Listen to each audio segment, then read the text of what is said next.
Alors, dans cette section-là, on va voir le pourcentage d'un nombre et comment calculer, comment faire le calcul du 100%. Donc, pour la première partie, le pourcentage d'un nombre, en fait, c'est quoi le pourcentage d'un nombre? C'est une fraction dont le dénominateur est 100, donc une fraction sur 100. Pour calculer le pourcentage d'un nombre, vous devez multiplier le pourcentage avec le nombre dont on veut calculer le tant de pourcent. Comme par exemple, si vous avez 72 points dans un examen et vous voulez savoir combien de points vous pouvez avoir pour avoir 60%, donc la note de passage, bien, vous devez calculer 60% de 72. Il existe 3 façons de calculer le pourcentage d'un nombre. La première méthode, c'est avec la fraction. Donc, vous pouvez calculer 60%, donc 60 sur 100, de qui est une multiplication, 72, et 72, vous pouvez le mettre sur 1. Ensuite, vous multipliez vos numérateurs ensemble. 60 fois 72, ça donne 4320. Et vous multipliez vos dénominateurs. 100 fois 1, ça donne 100. Si vous faites ensuite la division, donc 4320 divisé par 100, ça nous donne 43,2 points. Donc, pour avoir 60% à votre examen, vous devez avoir 43,2 points sur 72.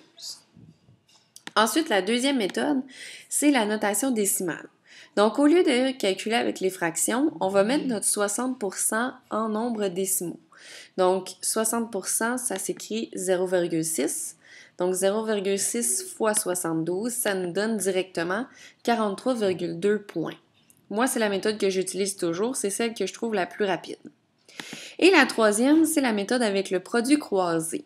Donc, on utilise encore notre 60% et on veut savoir 60%, ça l'équivaut à combien sur un total de 72. Alors, pour faire notre produit croisé, tout ce qui est en diagonale, on le multiplie et on divise par le troisième nombre. Donc, 72 fois 60 divisé par 100, ça nous donne 43,2 points. Maintenant, le calcul du 100 le calcul du 100 en fait, on cherche à connaître le total, en fait, de quelque chose. Donc, pour faire le calcul du 100 il y a juste une méthode pour y arriver et c'est le produit croisé. Donc, par exemple, un exemple de calcul du 100 ce serait celui-ci. Dans un sondage, il y a 30 des personnes qui ont été interrogées qui ont qui ont préféré la plage, admettons. Et on dit, dans le fond, que ce 30 %-là représente 195 personnes. Donc, on sait le 30 mais nous, on cherche en fait le nombre de personnes totales qui ont été interrogées. Donc, on cherche le total.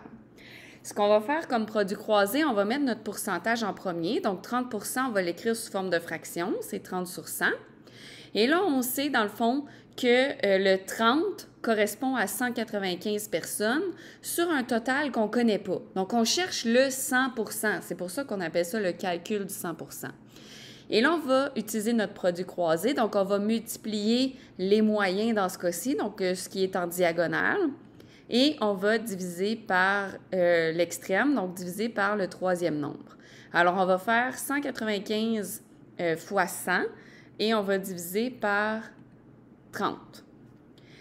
Donc, si vous faites ce calcul-là, votre total va vous donner 650. Donc, il y a 650 personnes qui ont été interrogées en tout.